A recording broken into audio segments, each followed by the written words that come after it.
We're going to dive in today to one of, I think, my favorite topics and probably yours as well, which is math talks. I think math talks are near and dear to my heart because they were such a transformative practice in my classroom. It's like one of the gateways to build my own fluency and support fluency with my students. So I think it's an area that I've tried to continue to refine over the years because I know how impactful it is.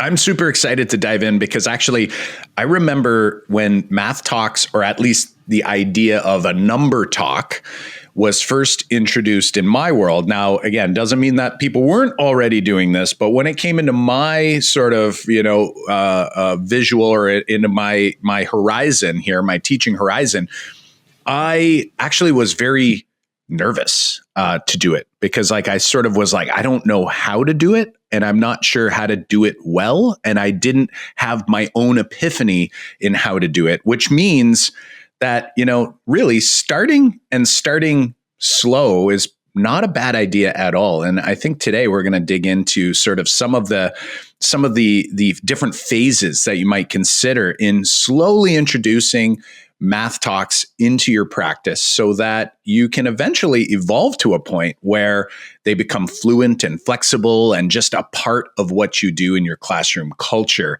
without having any of that maybe initial worry or anxiety that it might cause to some of our new educators to this process. Yvette, before we dive into that, unpack a little bit about how that impact that you said right at the beginning, I'm just give us a picture of what were you doing behind the scenes? What were you doing in the classroom to make it so impactful for your own learning and your own fluency and the students that you had? I think that before I started doing, we're going to use number talks probably and math talks interchangeably throughout this, but I think what we're really focusing on is more problem strings. I think we'll, be clear with the community that I think the greatest impact that I had or that impacted me as an educator was engaging in problem strings. And I think it's because I had never really thought about operations beyond the procedure. And I hadn't really thought about visual representations of operations and really revealing the properties of the different operators. And through my own engagement with problem strings, I built that understanding. So it's like I at the same time built my conceptual understanding of the properties and the behaviors of the operators while increasing my own fluency. So that I was more flexible and more strategic when I was operating with a variety of numbers. Did you feel like you did that more in preparation for the math talks or number talks or in the moment when you're working with the kids? I did it mostly in the moment, to be honest, at first. At first, it's like I wasn't doing a lot of planning ahead of time, and I was super transparent with my students that I'm going to learn alongside you. And sometimes, truthfully, I would do a problem string and it was a total flop. So then I would actually go to a colleague during the next break or my next prep and say, I just did this problem string. It fell apart. Can we work through it together, figure out where I went wrong, and then I'll bring it back to my students tomorrow. And then I'd come back to them and say, hey, remember that problem string you did yesterday? I learned something new. Let's try to explore it again. So I would definitely say my first year through where I was committed to routinely incorporating problem strings into my classroom, it was very messy. One thing that I think is really key right now to note is that there was sort of two paths you could have went down. And I think the more common path was not the path you went down, which is after that train wreck, where and I've been there, I know it. And you still have some of these train wrecks happen. It's just, I just expect them, to happen every now and again, right? Where you think you had it, you think you understood it, you think that you had anticipated what students may say or do, and then it completely doesn't go that way. I'm actually thinking back to a recent live session that we all did, and Yvette and I were and this was with adults, by the way, and you and I were and everybody went to the standard algorithm. We were like, there is nothing for us to actually work off of here. And, we really had to get creative. This happens all the time in number talks, and you could have went, you know what, this just isn't for me. Like number talks don't work or math talks don't work because you didn't have early success, but yet you did the logical thing to do, like the true learners thing to do, which is, okay, it's talked about a lot. Maybe it's more my inexperience than the actual structure or the actual protocol. And I think for folks, when you're thinking about doing this type of work, or maybe you've tried them before and maybe you've abandoned them before, keep in mind that there is learning to be done and you are not expected to become an expert overnight. So giving yourself that grace, I think, is going to be key. And it's going to evolve. And I think that's what we want to kind of highlight here is like we've all taken what we thought what was at the beginning, and it's evolved to where, where things get added in, things get layered in, things get changed, and that evolution of say a math talk or a number talk changed over time based off our own learning, but also our own understanding of like what good practice looks like. So Yvette, what did early number talks, math talks look like for you? So when this was first introduced to me or modeled for me, it looked very quiet. So imagine your students are all sitting around and the teacher puts a prompt up on the board. And then one thing that I was an early adopter of that I, constantly promote is the use of silent gestures to support think time. And that was something I adopted really early on. I'm so grateful for it that was introduced through the work of Sherry Parrish, where, we were discouraging students from throwing their hands in the air or shouting out answers and giving them a quiet gesture so that they could tell us when they were ready. And I think providing that think time is so critical. So when you first walked into my classroom, 10, 12 years ago, and I was doing a number talk, it would have been very quiet. I would have had a prompt on the board. Students would have been quietly waiting with a thumb up to show me that they were ready. And then I would have asked somebody, okay, can you share an answer? All right, can somebody explain your strategy? And it was a lot of teacher, student, teacher, student. And I was the one doing the modeling, and one or two or three students maybe were sharing their thinking. And I would say for a very long time, think time was not something I felt comfortable giving to students, right? Because it becomes silent. The classroom becomes very silent, and you're almost like, who's move next? Like, what do I say? What do I do? So as educators, as the ones who are leading the lesson, oftentimes we tend to lead a little bit too quickly. So being intentional so that in your mind you prepare, okay, it is going to be quiet, and we're going to allow all students to have time, and maybe even more time than you might think they need, right? And I would argue probably need to prepare for that, because they do need more time than you might anticipate. That's going to be a huge move, and will give all students an opportunity to feel kind of welcomed into that conversation. Now, I'm wondering though, because here's something that I thought early in the process, and I'm curious how you perceive this, Yvette, is, because of those silent gestures, I also sort of thought that it had to be very like one-to-one conversation, and what I mean by that is that, I would then ask a student to share a response. One student shares a response, and then the next student might share a response, but it's very back and forth between teacher and student. Is that the way, or can we incorporate, some more mathematical discourse into this conversation here? I think the reason that structure stopped working for me, and I learned from other effective teachers in adjusting that approach, is it's twofold. One, it's like one of my favorite quotes from Lucy West. It's teacher, student, sleepy time for everybody else. Like, it really allows disengagement for the students who are not sharing. The other problem is you don't know what they're going to say. So you're blindly pulling a student's strategy without having any idea of how you want to sequence the solutions. The hope and pray method. Right. And that became very problematic, because sometimes I found myself, I wasn't ready to go there at that point in the lesson, and the other students weren't either.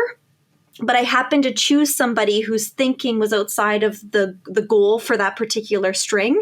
And then we spent 20 minutes unpacking it. And I think, like this, you bring up a huge point, because I think when teachers, even today, think about, stepping back from the I do, we do, you do type model, they think about that. They think about that moment where they're like, okay, well, I'm going to get students to share their strategy, and it's going to be a one-to-one, and I'm just going to go, what do you think? and I don't know what they're going to say. They're going to say something back to me, and I got to be able to handle that. Like, do I have to be able to tell them they're wrong, or how do I handle, like, this is off topic? You know what I mean? How do I navigate that? And I think teachers think about that when they think about student interaction and discourse in the classroom, and that's why they like shy away from it. It's because it's like that's like, we have no idea where this is going to go, even though you know where you want it to go, right? And it's like it's the selecting, the sequencing, the ability to give students to turn and talk time that allows you to be flexible in that moment and then pluck the right, like you're crafting a story that you want to be able to craft a story in these types of environments. And it's like that turn and talk time. And for me, for the turn and talk time happened very quickly because of that, because it's like, well, I don't know I don't want to be able to position like that student's going to say something. And it's like, I got to be able to like let them down easy, or, you know, like, or it's crickets, right? It's in that for me for a while is like, well, who's going to be the one, you know? And then it's like, do I choose? And then, or do I like, or like, or do I like draw popsicle sticks? Or for me, it was like the turn and talk happened so quickly, mostly because of the you know, the think, pair, share idea of like, if they tell each other first, then it's so much easier to pull the information from the class because they've got it, you know, verified from the person next door, and now they're willing to share. So for me, it was like twofold itself. Like you said, Yvette, it was like I can get more engagement by a turn and talk quickly, but also I can listen to see who I should pull from, right, when I want to craft that now, learning goal. Just to confirm too, I think what John's saying is it happened quickly, like it in your process in the so progression, not exactly. that you want it to happen quickly in the classroom. You know, exactly. It's going to be fast, or you know, only give them so much time. So don't want anyone to misunderstand that. And I think if we go back to, we'll call it those failed early number talks or math talks or problem strings, whatever you want to call them. I'm going to argue that is one of the critical points in which things can go south, right? By not knowing. So when Yvette, when you started and you went, okay, I'm going to pick a random student, and this student takes you to, you know, some very, you know, tangent sort of approach that may be great. You know, it might be awesome, but it's like, but you haven't heard it before. So you're processing it under, you know, on stage as you're doing this in front of all the kids. But then you're also not ready to bring the rest of the students there because you're picturing all the students that are going to go, what the heck's going on here? I just lost everyone. And that's the beginning of the derailment of the train, right? So giving that turn and talk time, as John had mentioned, looking at and really what it is, it's almost like a mini 5 practices experience. So I also wanted to mention this for those who are thinking right now and they're going, let's say you're a leader, let's say you're working in a PLC group and you're going, if 5 practices is something that you've been wanting to dig into, or maybe you're in a book talk or you're exploring, doing it and applying it at the number talk or math talk level is a great place to start, because ultimately what you're doing is you're doing the 5 practices, but like in a very condensed sort of format, which is great for trying to better understand the process and to get you more confident to lead a full problem-based lesson that's going to follow the 5 practices. And I think just to clarify what you're saying, Kyle, is that when we give students a chance to turn and talk, we position ourselves to monitor. So then we are walking around the room, and that's why I like even a think, pair, square. So it's like I need to give enough talk time. Again, it's going to increase engagement. It's going to increase student confidence. Once they've had confirmation from their peers, you're going to have more participation. But that gives me time to monitor the thinking in the classroom and then strategically select and sequence who's going to share their strategy today. Because as you mentioned, I know the learning goal. I know what the outcome of that particular number talk, what I want it to be. And so I can then strategically select strategies that are going to help us get closer to that goal. I love it. And really what you're doing is you're setting yourselves up so that you know where you want to go, but then you also know if maybe students didn't hit the mark, like it gives you an opportunity to give them another prompt, for example. Like imagine, and we've all been there before, you give students an idea to think on, and if they're just thinking on their own and they all misinterpreted because maybe I wasn't clear, and when you hear them having this conversation, you get a sense as to whether, hey, are we like on the right path? Or do we need a little bit more, redirection? Do we need a little bit more information? Do I need to reword something? So I think that's really critical. So turning and talking. So math talks in my mind, I'm picturing, is not a quiet experience. It's not supposed to be quiet, everyone sitting, looking straight, and a one-on-one sort of engagement opportunity. This is an opportunity for all students to share. Okay, now here's the other one. Math talks, number talks, problem strings. I hear it all the time. Many educators and teachers have this idea that when you're doing any type of number talk routine, that everything has to happen mentally. It has to happen upstairs. There's no writing. There's no modeling. It's all about really about getting efficient with math facts. And sometimes that might be true, right? Sometimes, but what else can really open the door here to really getting the most out of this experience that you're going to be doing in the classroom? Another strategy that I've seen implemented in really effective classrooms, and I agree, when I first started this work, I thought it had to be like pencils down all the time. Where I really saw a great impact, though, was when early in the development of the strategy or model. So let's say you're going to engage in problem strings, and I'm thinking of mini lessons, Kathy Fosno's work, where oftentimes you have multiple days of a similar strategy or model. In the first few days, it can't just be the teacher using the model as a tool for thinking. So that's what I used to do, right? I would have the students share their strategy and then I would model it. But then I was the only one interacting with the model as a tool. And so I think it's really important, and I hate to make, definitive statements, but I'm going to actually say this. I think it's important for students to interact with the model themselves during the process. And so having a whiteboard or giving them whiteboard markers so they can write on a desk or something so that they can actually leverage the model early on and see the strategy in action, I think is really critical. And then at some point, to your point, Kyle, does that mean every single time you do a number talk, they need to have a whiteboard? No, there will be a point where, of course, the goal is for them to be able to visualize this in their head. Right. That's the goal, is that they have this as a tool for thinking that they can visualize and they don't need to rely on the visual representation. And to clarify as well. Yeah, and to clarify too, you're not necessarily saying you're not in. I know what you're talking about. You're talking about individual, handheld, personal whiteboards. You're not saying incorporate vertical non-permanent surfaces into this experience. We're not saying you can't do that, but at the same time, you're talking about giving students something they can write with. I'm guessing that the whiteboard too, by having it sort of personal, might be helpful so that they can show you, right? I also like to get in the habit, if students are drawing on a whiteboard or using paper, pen and paper or pencil and paper, it doesn't really matter what they're writing on. I always like them to describe what they've drawn to me as the educator versus just picking it up and showing me, because it forces them to kind of communicate what they've done and think about what they've done a little bit as well. So these are little things that, of course, I never did early on. But as you progress, you can incorporate so many different of the 8 effective teaching practices into this one protocol.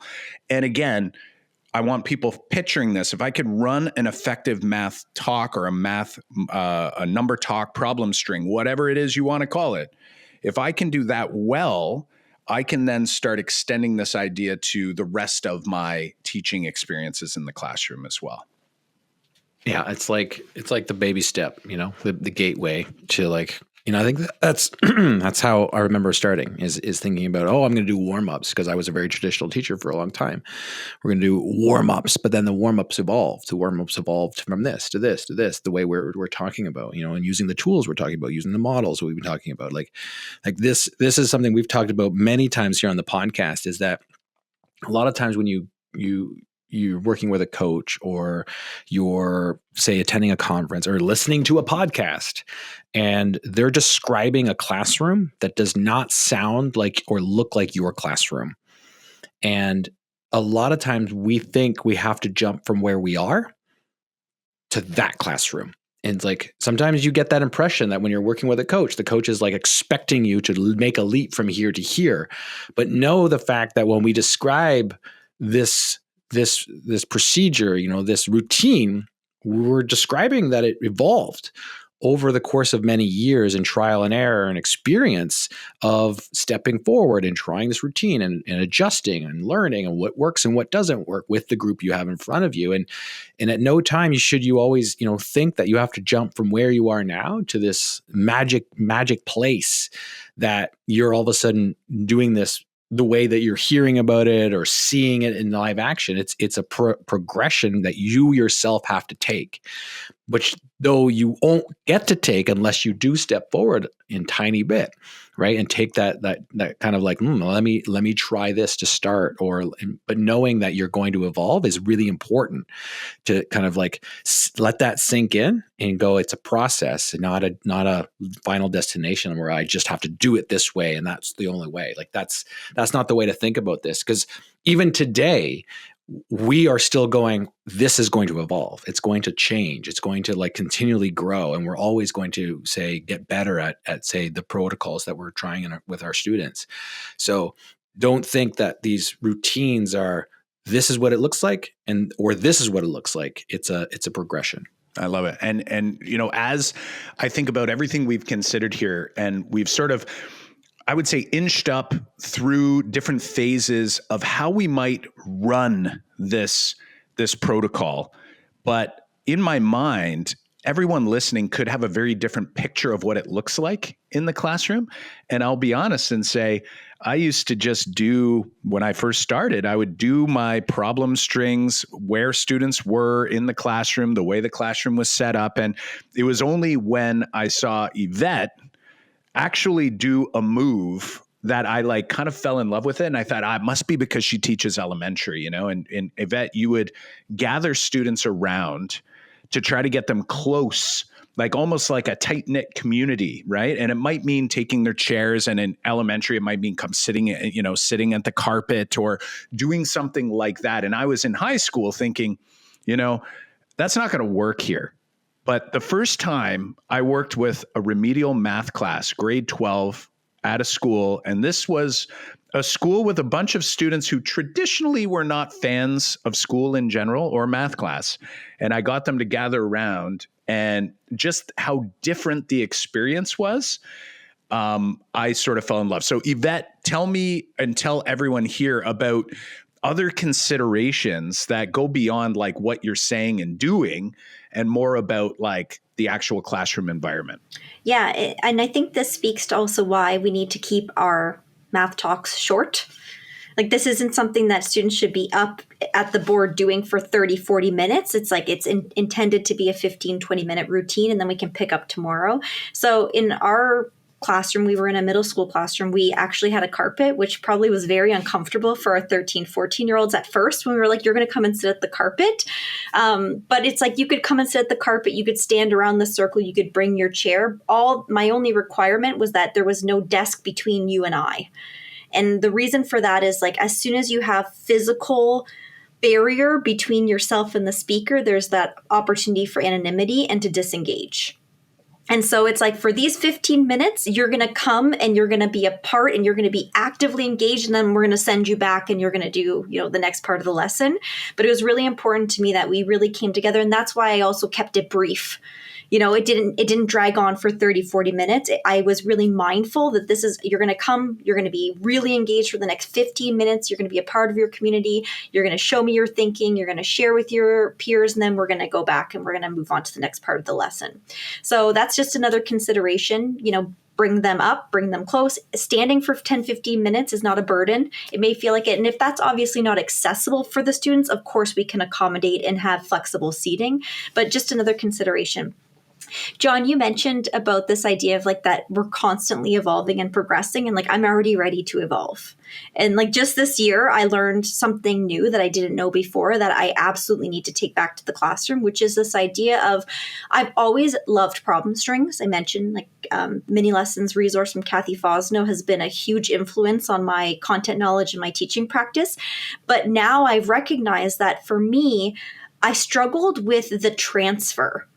It's like I would teach a strategy and leverage a model, but then I wasn't always seeing students apply it when they were problem solving. And that was a barrier for me. And then, engaging in the work of Jennifer Bay Williams and John Sangiovanni this year, I identified a piece that I was missing, which is the opportunity for them to look at a variety of problems or sentences and determine when that strategy makes sense and when it does not. And that was not something I had ever done. So, if I teach doubling and halving, did I then put up 6 or 8 problems and say, okay, of these problems, which one would you double and halve? And why? And so to me, that's a huge missing piece in my practice that I'm going to bring back when I, am back to the classroom. Love it. The elements of fluency of being able to select and sequence and decide, I think we often miss out on, when we are helping our students develop real fluency strategies. So I'm glad you brought that up. Today we talked about, number talks and structure, but also math talks or problem strings or number strings. Those types of mini structures that we can be using in our classrooms. When we think about the 6 components of our classroom tree, we're always trying to strengthen those 6 up. And specifically when I think about routines here, we're thinking about the limbs of the tree, which are like our teacher moves, our routines, our structures on how to strengthen this. But we know that in order to be able to effectively utilize those limbs, those routines, like the way that we're talking here, a necessary precursor is really to make sure that our roots of our tree are strong. Like, how well do we understand the models, the strategies that we want our students to be engaged in, so that when we are in those number talks, we can move flexibly. We know what to look for. We've done the mathematics ourselves without calculators. We've done the mathematics with the models, with the strategies, and we have to take that time. And that time, does take experience and repetition on our own part to be able to be flexible in the moment to effectively run those. So when we think about our tree, if we're going to be performing the limbs well, and it doesn't even matter what limb. Today we talked specifically about these routines, but any sort of routine you're doing in your classroom, any sort of structure, any sort of lesson technique, you are better at that technique if you're strengthening the roots. So if you had to choose which one would you want to do, you want to do both, but focus on the roots as well. Make that a priority, because you can strengthen the roots. You can strengthen all the other parts of your tree at the same time. If you don't know all the parts of the tree, you can head on over to makemathmoments.com/report. Makemathmoments.com/report. You can fill out a quick survey, learn about the 6 parts of the tree, and actually we'll pinpoint which one you maybe should focus on next. Thanks, everyone. Take care.